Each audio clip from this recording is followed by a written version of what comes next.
भवेत् भवति यदनुभावाद्यडमुकोऽपि वाग्मी जडमतिरपि जन्तुर्जायते प्राज्ञमूलिः सकलवचनचेतो देवता भारती सा मम वचसि निधत्तां सन्निधिं मानसे च यं प्रौरजन्दमनुपेतमपेतकृत्यं द्वैपायनो विरहकातराजुहाव पुत्रेति तन्मयतया तरवोऽपि नेदुः तं सर्वभूतहृदयं मुनिमानतोऽस्मि नमो वस्तात्विका देवाः विष्णुभक्तिपरायणाः धर्ममार्गे प्रेरयन्तु भवन्तः सर्व एव हि मुकोऽपि यत्प्रसादेन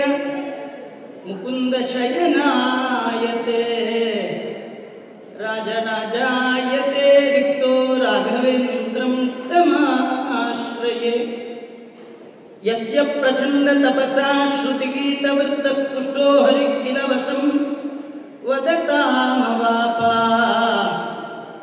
श्रीमध्वसन्मतपयोनिधि पूर्णचन्द्रः श्रीविष्णुतीर्थमुनिरान्दमातनोतु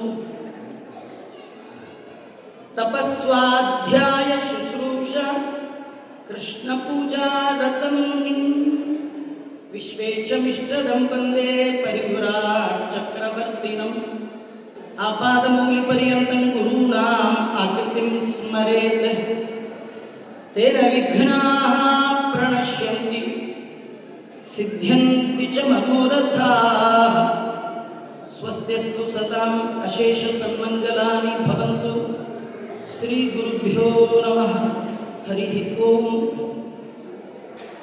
परमपूज्य ವಿದ್ವನ್ವರಣ್ಯರಾದ ಆಚಾರ್ಯರ ದಿವ್ಯ ಪಾದಕಮಲಗಳಲ್ಲಿ ಭಕ್ತಿ ಶ್ರದ್ಧೆಯಿಂದ ಸಾಷ್ಟಾಂಗ ನಮಸ್ಕಾರವನ್ನು ಮಾಡಿಕೊಳ್ತಾ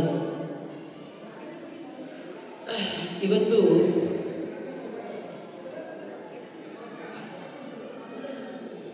ಮಂಗಳಪ್ರದರಾದ ರುದ್ರದೇವರ ಸ್ಮರಣೆ ಮಾಡಬೇಕಾದ ಶಿವರಾತ್ರಿ.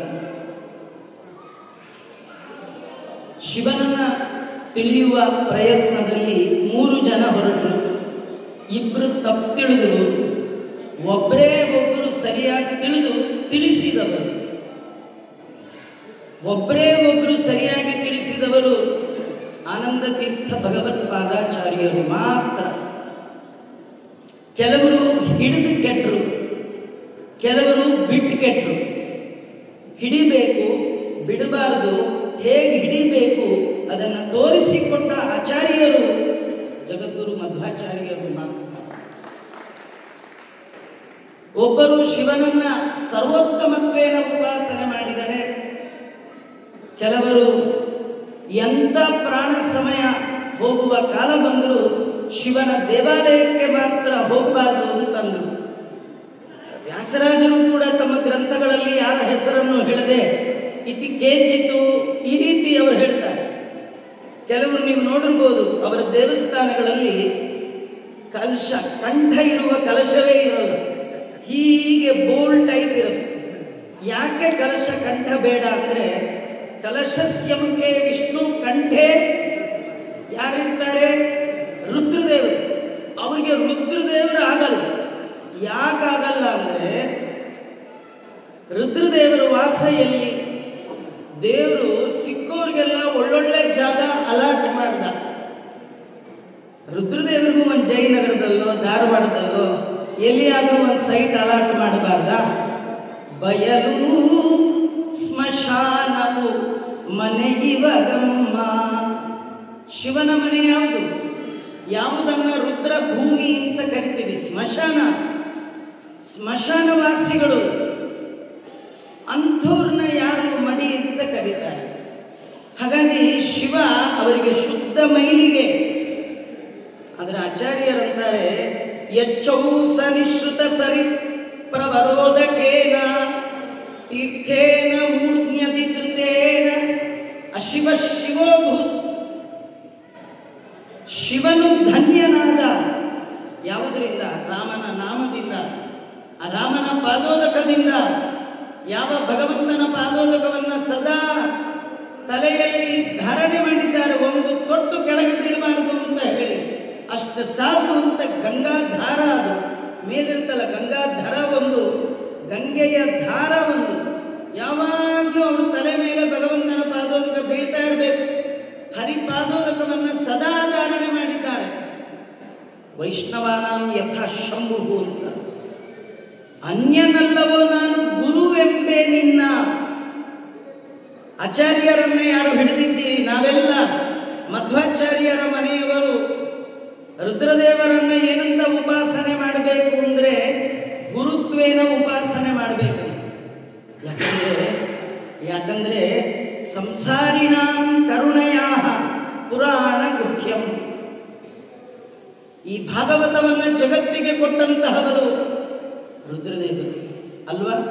ಮುನಿವೇಷವನ್ನು ತಾಳಿ ನೃಪಗೆ, ಮುನಿವೇಷವನ್ನು ತಾಳಿ ನೃಪಗೆ ವರ ವಿಷ್ಣುವಿನ ಕತೆ ಅರುಹಿ ಸದ್ಗತಿ ಮಾಡಿ ಸಲಹಿದೆ. ಕೊನೆಗೆ ಕರುಣಿಗಳೊಳು ಎಣೆಯಾರೋ ನಿನಗೆ ನಂಜುಂಡ ನಮ್ಮ ಗುರು ನಂಜುಂಡ. ರುದ್ರದೇವರು ನಮಗೆ ಗುರುಗಳು. ತುಂಬಾ ಜನರ ತಪ್ಪು ಕಲ್ಪನೆ ಮಾಧ್ವರು ಅಂದ್ರೆ ರುದ್ರದ್ವೇಷಿಗಳು ಅಂತ. ಯಾಕೆಂದ್ರೆ ಕೇದಾರಕ್ಕೆ ಹೋಗಲ್ಲ, ಪೂಜಾ ಟೈಮಲ್ಲಿ ಶಿವನ ಲಿಂಗ ಇಟ್ಕೊಳ್ಳಲ್ಲ. ನಮ್ಮಷ್ಟು ಶಿವನ ಉಪಾಸನೆ ಮಾಡೋರು ಜಗತ್ತಲ್ಲಿ ಯಾರಿಲ್ಲ. ಎಲ್ಲರೂ ಒಂದೇ ಒಂದು ಮುಖದ ಉಪಾಸನೆ ಮಾಡೋದು. ಧ್ಯೇಯ ಪಂಚಮುಖೋ ರುದ್ರ, 5 ಮುಖದಲ್ಲಿ. ಅದು ಭಾಗವತದಲ್ಲಿ ಜಗದ್ಗುರು ಮಧ್ವಾಚಾರ್ಯರು 5 ಮುಖದ ಭಾಗವತವನ್ನ ತೋರಿಸಿಕೊಡ್ತಾರೆ. ಯಾಕಂದ್ರೆ ಹೇಳಿದವರು 1 ಮುಖದವರಲ್ಲ, 5 ಮುಖದವರು. 5 ಮುಖದ ಹರ, 5 ಮುಖದ ಹರ ಹರಿಯ ಕಥೆಯನ್ನ ಹರಿಭಕ್ತನಾದ ರಾಜ ಪರೀಕ್ಷಿತರಿಗೆ ಹೇಳಿದ. ಹರ ಹೇಳಿದ್ದು 5 ಮುಖದಿಂದ. ಅದ್ಯಾವ್ದು ಆಚಾರ್ಯ? ಆಚಾರ್ಯನೇ ಕೇಳಬೇಕು ನೀವು. ಆಚಾರ್ಯರನ್ನು ಕೇಳಿದ್ರೆ ಭಾಗವತದ 5 ಮುಖವನ್ನ ತೋರಿಸ್ತಾರೆ. ಯಾವುದು ಆ 5 ಮುಖ?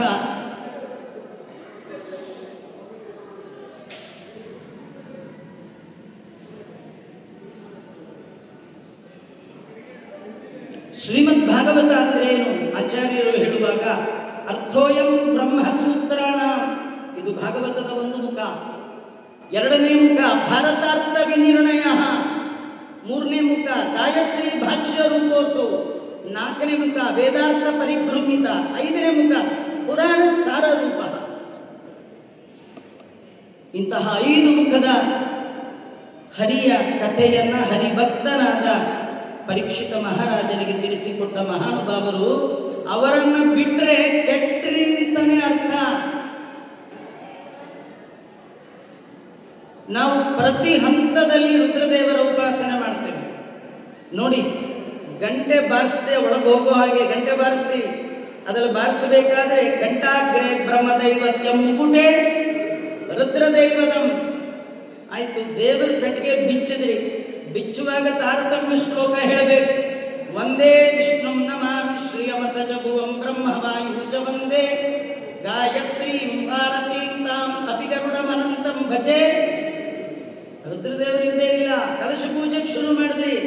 ಆ ಕಲಶ ಪೂಜೆಗೆ ಮುಂಚೆ ದೇವರನ್ನೆಲ್ಲ ತೆಗೆದು ಆ ನಿರ್ಮಾಲ್ಯವನ್ನ ತೆಗೆದಿಡುವಾಗ ಭಗವಂತನ ವಾಮ ಭಾಗದಲ್ಲಿ ನಿಂತು ತಲೆಯಲ್ಲಿ ಬಂಗಾರದ ತಟ್ಟೆಯನ್ನ ಹೊತ್ತು ದೇವರ ನಿರ್ಮಾಲ್ಯವನ್ನ ತಲೆಯಲ್ಲಿ ಮೊಟ್ಟ ಮೊದಲ ಬಾರಿಗೆ ಗ್ರಹಣ ಮಾಡುವ ಅಧಿಕಾರವನ್ನು ಪಡೆದ ಮಹಾನುಭಾವರು ಯಾರು? ನಿರ್ಮಾಲ್ಯವನ್ನ ಸದಾ ರುದ್ರದೇವರು. ಅಲ್ಲಿ ರುದ್ರದೇವರು ಭೂಮ್ ಭುವೇನ ಮಾಹಿತಿ ಸುವರ್ಣ ಪಾತ್ರಂ ವಿಚಿಂತ್ಯ ತತ್ರ ವಿಸರ್ಜಿತ ನಿರ್ಮಾಲ್ಯ ಶ್ರೀ ತುಳಸಿ ನಿಧಾಯ. ಆ ದೇವರ ವಾಮಭಾಗದಲ್ಲಿರುವ ಕಾರಣ ಅವರಿಗೆ ವಾಮದೇವಾಯ ನಮೋ ಅಂತ ಕರಿತಾ ಇದ್ದೀವಿ.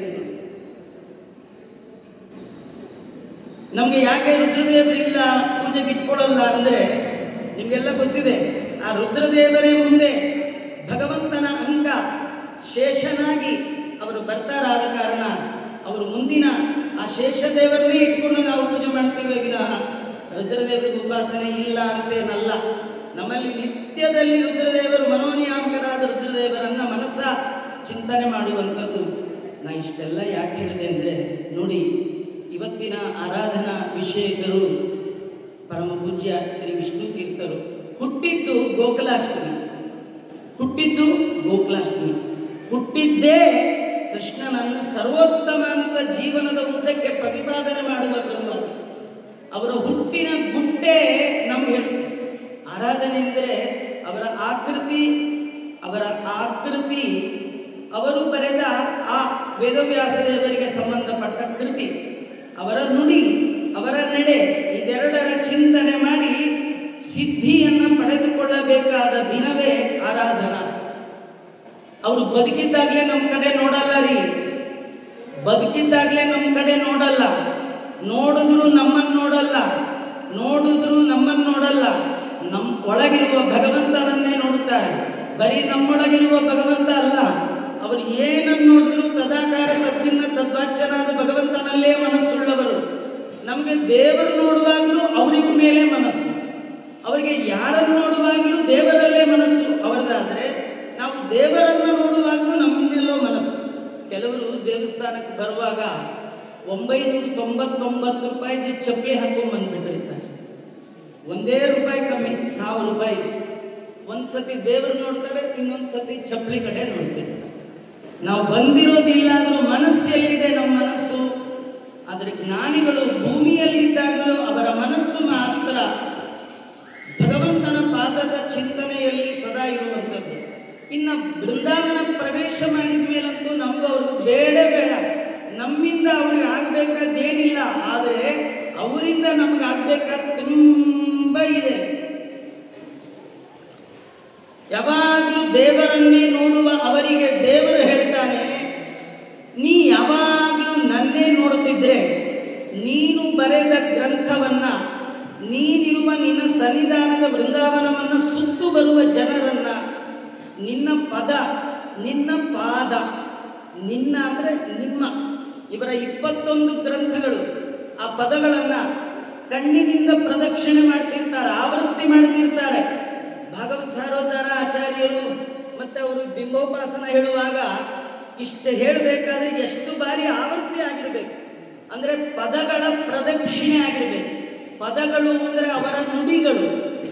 ನಮ್ಗೆ ಯಾರಿಗ ಆ ಪದಗಳ ಪ್ರದಕ್ಷಿಣೆ ಮಾಡುವ ಯೋಗ್ಯತೆ ಇಲ್ಲ, ಅವರ ಪಾದದ ಪ್ರದಕ್ಷಿಣೆ ಮಾಡ್ತೀವಿ.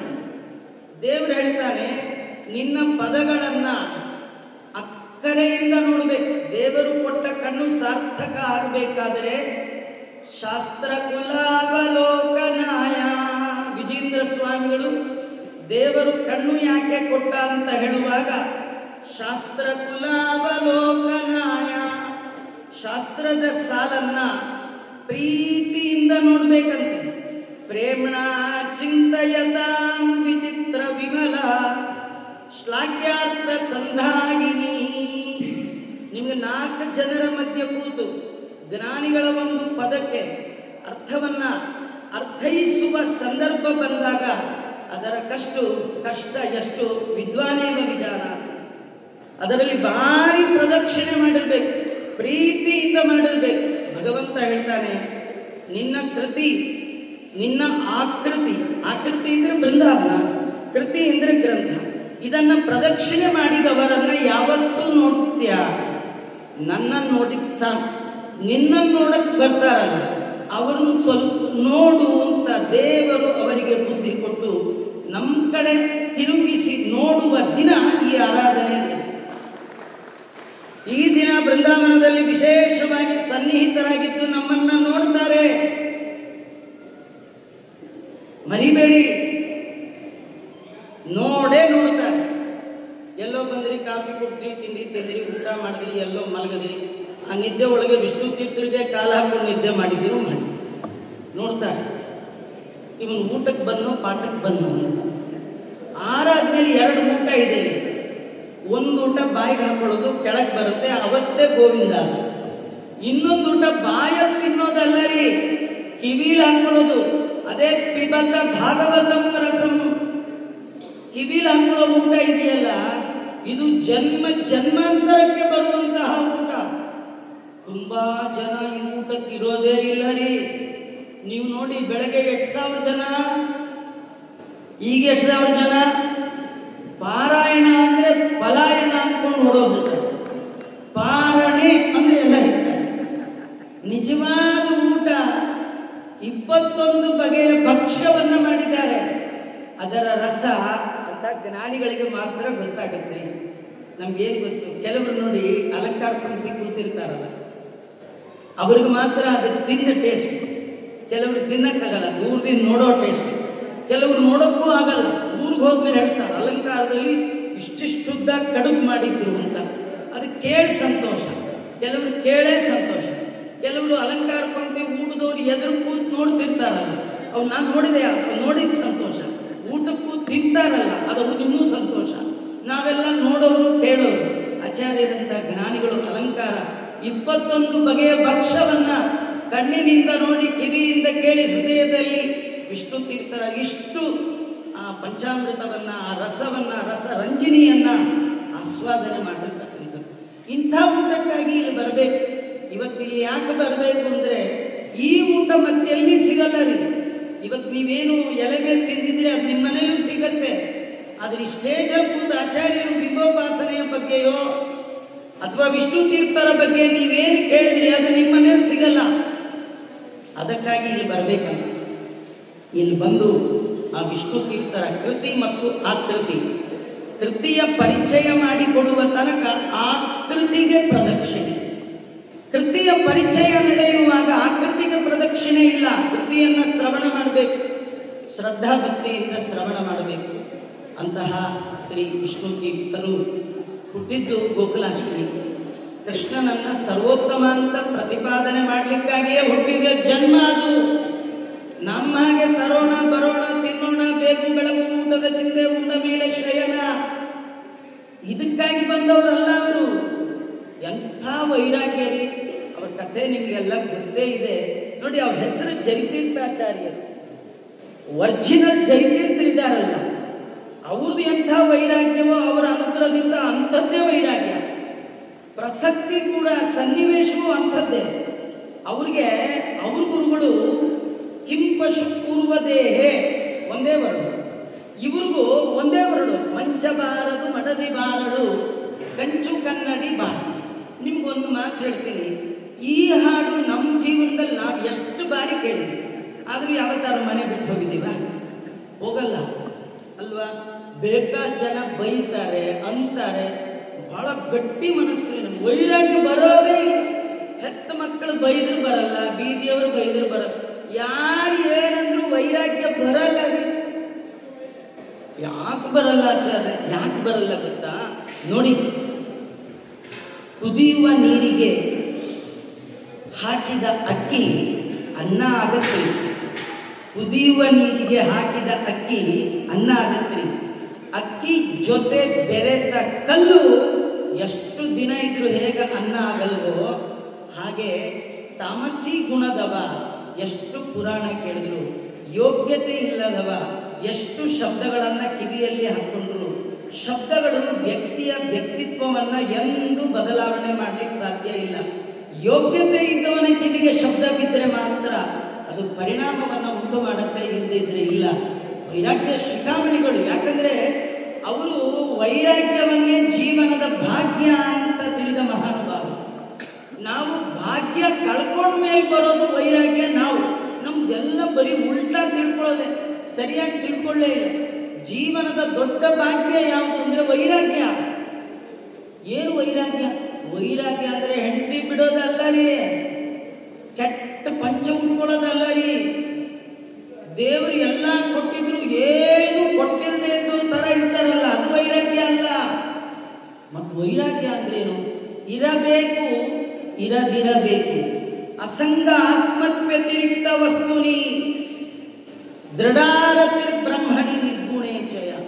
ಪಂಚಮಸ್ಕಂದ ಭಾಗವತದಲ್ಲಿ ಹೇಳುವಾಗ ರಾಜನಿಗೆ ಸನಕಾದಿಗಳು ಉಪದೇಶ ಮಾಡ್ತಾರೆ, ಪೃಥ್ವಿ ಚಕ್ರವರ್ತಿಗೆ. ರಾಜ, ವೈರಾಗ್ಯ ಅಂದ್ರೆ ಇಷ್ಟೇ, ಆತ್ಮವ್ಯತಿರಿಕ್ತ ವಸ್ತುನಿ, ಭಗವಂತನನ್ನು ಬಿಟ್ಟು ಉಳಿದೆಲ್ಲ ವಸ್ತುಗಳಲ್ಲಿ ರಾಗ ಇರಬಾರದು. ಆಚಾರ್ಯರು ಅಂತಾರೆ, ತದಲಂ ಬಹುಲೋಕ ವಿಚಿಂತನೆಯ ತದಲಂ ಪ್ರವಣಂ ಕುರುಮಾನಸಿ ಶಪಥೆ.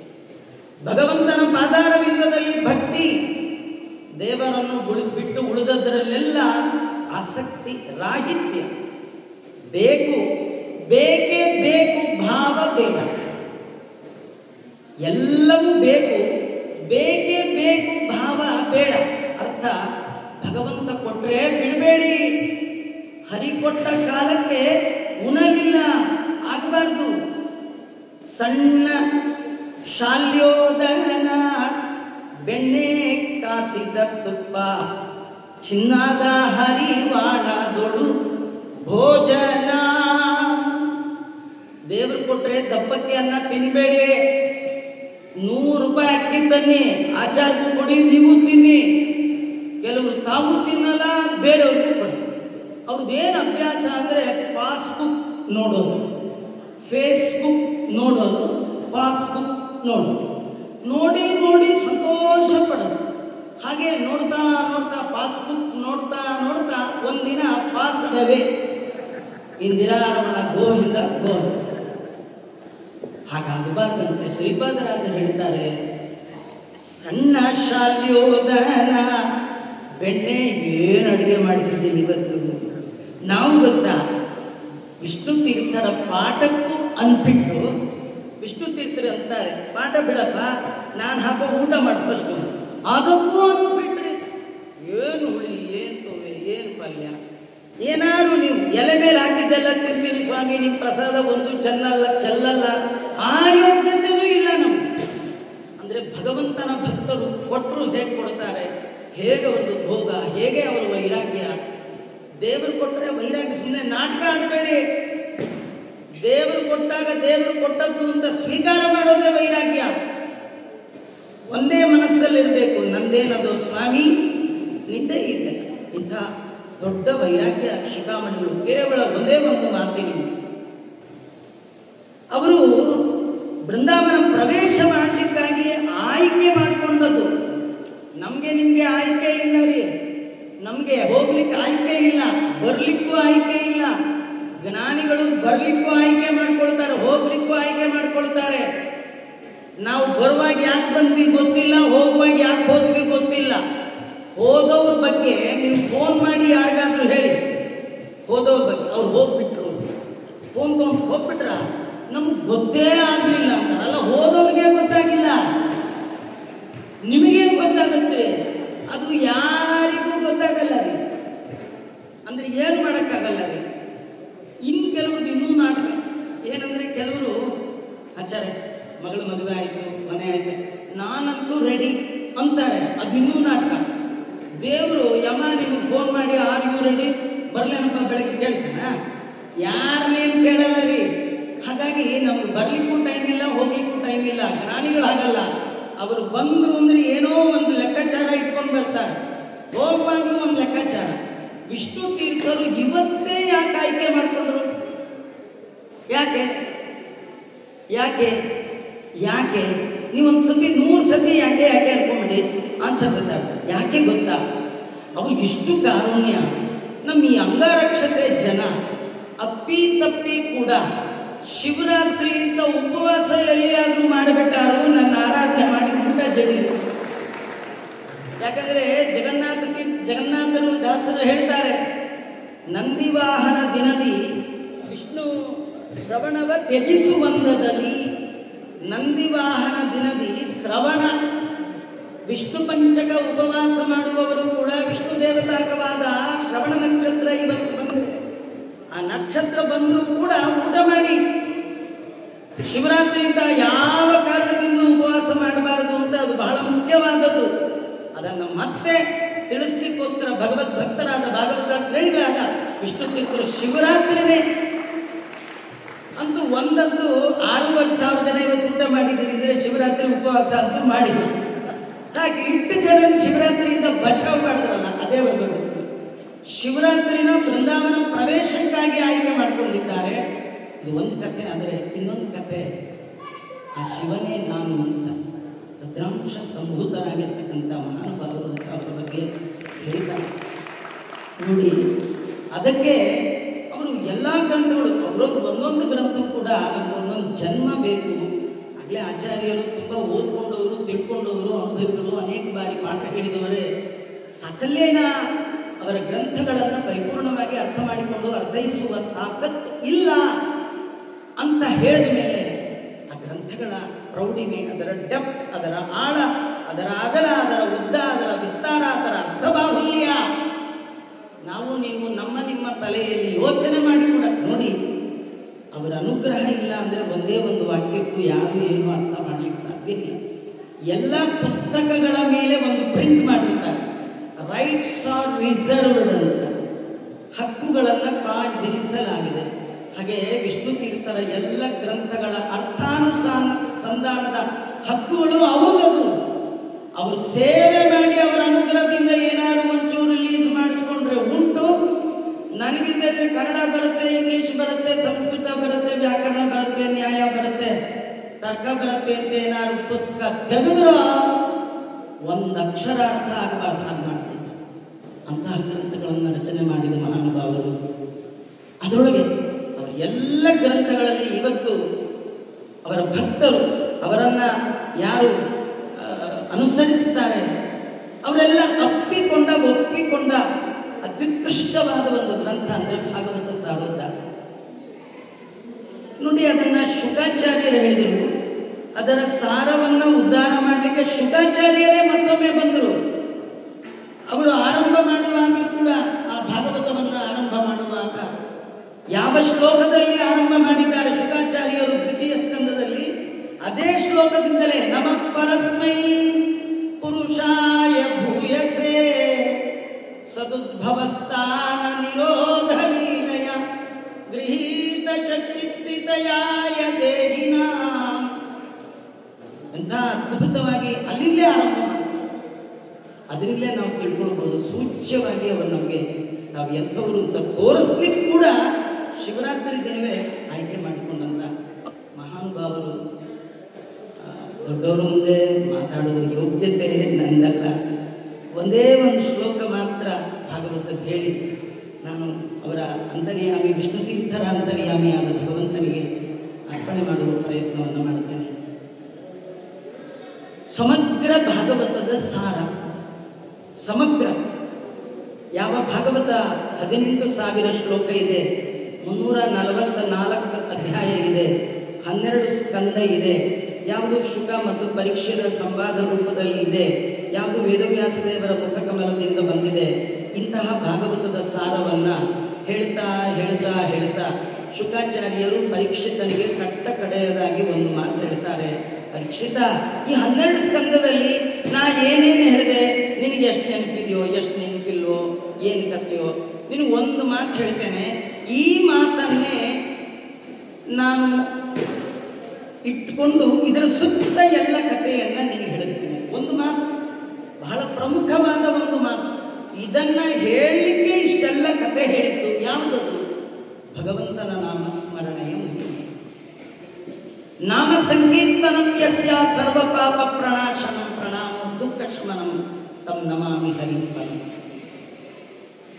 ಯಾವ ಭಗವಂತನ ನಾಮ ಸಂಕೀರ್ತನ ನಮ್ಮ ಎಲ್ಲ ಪಾಪವನ್ನ ಜನ್ಮಾಂತರದ ಪಾಪವನ್ನ ತೊಡೆದು ಹಾಕತ್ತು ಅಂತ ಭಗವಂತನ ನಾಮ ಸ್ಮರಣೆ, ಅದಕ್ಕಾಗಿಯೇ ಎಲ್ಲ ಕಥೆಯನ್ನ ಹೇಳ್ತಾ ಇದ್ದೇನೆ. ಆರಂಭದಿಂದ ಅಂತ್ಯದವರೆಗೆ ನೋಡಿದರೂ ಕೂಡ ನೀನ್ಯಾಕೋ, ನಿನ್ನ ಹಂಗ್ಯಾಕೋ, ನಿನ್ನ ನಾಮದ ಬಲ. ಗಜೇಂದ್ರನನ್ನ ಕಾಪಾಡಿದ್ದು ನಿನ್ನ ನಾಮದ ಬಲ, ದ್ರೌಪದಿಯನ್ನ ಕಾಪಾಡಿದ್ದು ನಿನ್ನ ನಾಮದ ಬಲ, ಅಂಬರೀಷನನ್ನ ಕಾಪಾಡಿದ್ದು ನಿನ್ನ ನಾಮದ ಬಲ, ಅಜಾಮಿಳನನ್ನ ಕಾಪಾಡಿದ್ದು ನಿನ್ನ ನಾಮದ ಬಲ. ಭಗವಂತ ನಾಮ ಒಂದೇ ಸಾಲದೆ. ಮಧ್ವ ಗುರುಗಳಂತಾರೆ, ಈ ನೋಡಿ ತುಂಬಾ ಜನ ವಯಸ್ಸಾದವರು ಹೀಗಂತಿರ್ತಾರೆ, ಅಯ್ಯೋ ನಂಗೆ ಯಾಕೆ ರಾಮ ಕೃಷ್ಣ ಅನ್ಕೊಂಡಿದ್ದು ಬಿಡ್ತೀನಿ ಅಂತಿರ್ತಾರೆ. ಇರಲ್ಲ, ಎಲ್ಲ ವಿಷಯದಲ್ಲೂ ತಲೆ ಹಾಕ್ತಿರ್ತಾರೆ. ಆದ್ರೆ ಹೇಳೋದೇನು, ನಮ್ಗೆ ಯಾಕೆ ಬೇಕು, ಎಲ್ಲೋ ನನ್ನ ಪಾಡಿ ನಾನು ರಾಮ ಕೃಷ್ಣ ಅನ್ಕೊಂಡು ಇದ್ದು ಬಿಡ್ತೀನಿ ಎಂದು ಇದ್ರೂ ಸಾಕು. ಅದೇನದು? ಆಚಾರ್ಯರಂತಾರೆ, ನಿಜವಾಗಿ ನಮ್ಗೆ ನಾಮ ಉಚ್ಚಾರಣೆ ಮಾಡುವ ಯೋಗ್ಯತೆ ಕೂಡ ಇಲ್ಲಂತ್ರಿ. ಎಂಜಲಿಸೋರೋ ನಾಲ್ಗೆ, ಕಾಫಿ ತಿಂಡಿ ತಿನ್ನೋ ನಾಲ್ಗೆ, ಸದಾ ಹೊರಗೆ ಚಾಚಿದ ನಾಲಿಗೆ, ಸದಾ ಚಾಡಿ ಹೇಳುವ ನಾಲಿಗೆ, ಗುರು ಹಿರಿಯರನ್ನ ನಿಂದೆ ಮಾಡುವ ನಾಲಿಗೆ, ಬಾಯಿ ಬಿಟ್ರೆ ಸ್ವಾಮಿಗಳನ್ನೇ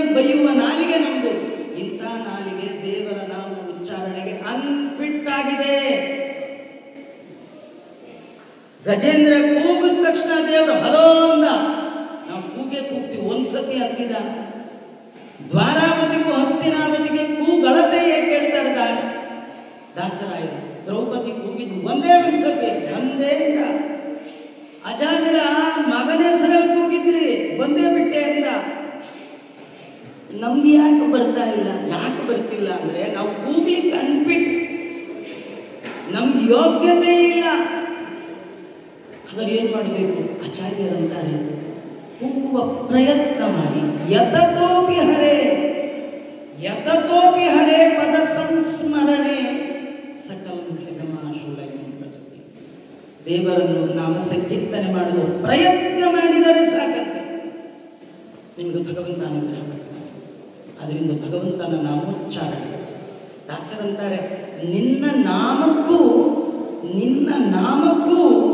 ಹೋಗಲಾಗದ ಪಾಪ ನ ಮಾಡಲಾಪೆನ ಹರಿಯೇ. ಇದೊಂದು ಕ್ವಶನ್. ನಿನ್ನ ನಾಮ ಒಮ್ಮೆ ಉಚ್ಚಾರಣೆ ಮಾಡಿದರೆ ಎಷ್ಟು ಪಾಪವನ್ನು ಪರಿಹಾರ ಮಾಡುವ ತಾಕತ್ತು ನಿನ್ನ ನಾಮಕ್ಕಿದೆ, ಅಷ್ಟು ಪಾಪವನ್ನು ಮಾಡುವ ಯೋಗ್ಯತೆ ಪಾಪ ಮಾಡೋದ್ರೊಳಗೆ ಸ್ಪೆಷಲಿಸ್ಟ್ಗಳಾದ ಪಾಪ ಭೂಯಿಷ್ಠವಾದ ಈ ಕಲಿಕಾಲದ ಜನರಿಗಿಲ್ಲಂತೆ. ಹಾಗಾದರೆ ಪಾಪಕ್ಕಿಂತಲೂ ಪರಮಾತ್ಮನ ನಾಮ ಸಂಕೀರ್ತನೆ ಎಷ್ಟು ದೊಡ್ಡದು ಅಂತ ತೋರಿಸ್ಲಿಕ್ಕೆ ನಾ ಇದನ್ನು ಹೇಳಿದ್ದೇನೆ ಅಂತ ನಾಮ ಸಂಕೀರ್ತನ ಮಹಿಮೆಯನ್ನು ಹೇಳಿದರೆ, ವಿಷ್ಣು ತೀರ್ಥರು ತಮ್ಮ ಸಂಗ್ರಹದಲ್ಲಿ ಹೇಳುವಾಗ ಅವರ ಮಂಗಳ ಪದ್ಯಗಳಲ್ಲಿ ತೃತೀಯ ಸ್ಕಂದಗಳಲ್ಲಿ ಆರಂಭ ಮಾಡುವಾಗ ಒಂದು ಮಾತು ಹೇಳ್ತಾರೆ. ತಪಸ್ವಿನೋ ದಾನ ಪರಾಯಶಸ್ವಿನೋ ಮನಸ್ವಿನೋ ಮಂತ್ರವಿದಸ್ಸು ಮಂಗಲ ಕ್ಷೇಮನ್ನ ವಿಂದಂತಿ ವಿನಾಯದರ್ಪಣಂ ತಸ್ಮೈ ಸುಭದ್ರಶ್ರವಸೇ ನಮೋ ನಮಃ. ನೀವೇನೇ ಮಾಡ್ರಿ ಸತ್ಕರ್ಮ, ಆ ಸತ್ಕರ್ಮಗಳನ್ನು ಭಗವಂತನಿಗೆ ಅರ್ಪಣೆ ಮಾಡಿದಾಗ ಮಾತ್ರ ಅದಕ್ಕೊಂದು ಫಲ. ನೀವು ಅರ್ಪಣೆ ಮಾಡಲಿಲ್ಲ ಅಂತಾದರೆ ಅನರ್ಪಿತವಾದ ಕರ್ಮ ಎಂದು ಮಂಗಳವನ್ನು ಉಂಟು ಮಾಡುವುದಿಲ್ಲ. ನೀವೇನ್ ಮಾಡ್ತೀರಿ ಮಾಡಿ, ಮಾಡುವಾಗ ಒಂದೇ ಒಂದು ನೆನಪಿಟ್ಕೊಳ್ಳಿ, ಈ ಕರ್ಮ ಭಗವಂತನ ಪ್ರೀತಿಗಾಗಿ ಮಾಡ್ತಾ ಇದ್ದೇನೆ, ಭಗವಂತನ ಪ್ರೇರಣೆಯಿಂದ ಮಾಡ್ತಾ ಇದ್ದೇನೆ, ಭಗವಂತನೇ ನನ್ನೊಳಗೆ ನಿಂತು ಇದನ್ನ ಮಾಡಿಸ್ತಾ ಇದ್ದಾನೆ. ಮಾಡಿದ ಕರ್ಮ ಭಗವಂತ ನೀನು ಪ್ರೀತನಾಗು ಅಂತ ಆ ಪರಮಾತ್ಮನಿಗೆ ಅರ್ಪಣೆ ಮಾಡಿದಾಗ ಮಾತ್ರ ಅಕ್ಷಯಂ ಕರ್ಮ ಯಸ್ಮಿನ್ ಪರೇ ಸ್ವರ್ಪಿತಂ ಅಕ್ಷಯಂ ಯಾಂತಿ ದುಃಖಾನಿ ಎನ್ನಾಮತಃ. ಆ ಭಗವಂತನ ಸ್ಮರಣೆ ಮಾಡ್ತಾ ಮಾಡಿದ ಕರ್ಮವನ್ನ ಅವನಿಗೆ ಅರ್ಪಣೆ ಮಾಡಿದಾಗ ಮಾತ್ರ ಅದಕ್ಕೆ ಅನಂತ ಫಲ ಬರ್ತಕ್ಕಂಥದ್ದು ಅಂತ ತಿಳಿಸ್ತಾ, ಇಂಥ ಮಹಾನುಭಾವರ ದಿನ, ಇಂತಹ ದೊಡ್ಡ ಜ್ಞಾನಿಗಳ ನಡುವೆ 4 ಮಾತು ಹೇಳಿದ್ದು ನಂಗೆ ಬರತ್ತೆ ಅಂತನೂ ಅಲ್ಲ, ನಿಮಗೆ ಗೊತ್ತಿಲ್ಲ ಅಂತನೂ ಅಲ್ಲ. ನನಗೇನೂ ಗೊತ್ತಿಲ್ಲ, ನನಗೆ ಗೊತ್ತಿತ್ತು, ಆದರೆ ನಿಮಗೆ ಗೊತ್ತಾಗಲಿ ಅಂತ ನಾನು ಹೇಳಿದೆ. ಏನೇ ಒಂದು ಮಾತು ಹೇಳಿದರೂ ಕೂಡ ಇವತ್ತು ಮನೋವಿಶುದ್ಧಿಯ ಈ ಚರಿತ ಅನುವಾದ ನಾವು ಶುದ್ಧಿ ಮಾಡಿಕೊಳ್ಬೇಕಾದ್ದು ಮನಸ್ಸು, ನಮ್ಮ ಮೈ, ನಮ್ಮ ಮಾತು, ನಮ್ಮ ಮನಸ್ಸು, ತ್ರಿಕರಣಗಳು ಇದು ಶುದ್ಧಿ ಆಗಬೇಕಂತಾದರೆ ಭಗವಂತನ ಪಾದ ಸಂಕೀರ್ತನೆ, ಭಗವಂತನ ಭಕ್ತರ ಮಹಿಮೆಯ ಕೀರ್ತನೆಯನ್ನು ಮಾಡಬೇಕು. ಅದರಿಂದ ಕೇಳುವ ಕಿವಿ, ಹೇಳುವ ನಾಲಿಗೆ ಇದೆಲ್ಲವೂ ಪವಿತ್ರ ಆಗುವಂಥದ್ದು ಅನ್ನುವ ಭಾವನೆಯಲ್ಲಿ 4 ಮಾತುಗಳನ್ನು ಹೇಳುವ ಪ್ರಯತ್ನ ಮಾಡಿದ್ದೇನೆ. ಭಗವಂತ ಪ್ರೀತನಾಗಲಿ, ವಿಷ್ಣು ತೀರ್ಥರು ಅನುಗ್ರಹ ಮಾಡಲಿ. ನಾವೆಲ್ಲ ಅವರಲ್ಲಿ ಒಂದೇ ಒಂದು ವರ ಕೇಳಬೇಕು. ಜನ್ಮದಲ್ಲಿ ಈ ಅಂಗಾರಕ್ಷತೆ ಭಾಗ್ಯ, ಈ ಮುದ್ರೆಗೋಚರದ ಭಾಗ್ಯ, ಈ ತುಳಸಿ ಮಣಿ ಭಾಗ್ಯ, ಮಧ್ವಾಚಾರ್ಯರು, ವಾಯುದೇವರು, ಹರಿಸರ್ವೋತ್ತಮ, ವಾಯು ಜೀವೋತ್ತಮ ಅನ್ನುವಂತಹ ಈ ಒಂದು ಜ್ಞಾನ ಇಂತಹ ಮನೆ ಇಲ್ಲಿ ಯಾವ ಕಾಲಕ್ಕೂ ಇಲ್ಲೇ ನಮಗೆ ಜನ್ಮವನ್ನು ಕೊಡಿ. ಬೇರೆ ಜನ್ಮ ನಮಗಿನ್ನೇನು ಕೇಳಬಾರದು. ಈ ಜನ್ಮ ನಮಗಿದೇ ಬೇಕು. ಕೇಳಲಿಕ್ಕೇನ್ರಿ, ಕೊಡೋದು ಬಿಡೋದು ಅವನಿಗೆ, ಕೇಳಕ್ಕೇನು? ನೀವು ನೇರ ಅವನ ಹತ್ರ ಕೇಳಿದ್ರೆ ಕೊಡ್ತಾನೋ ಇಲ್ಲೋ ಡೌಟ್.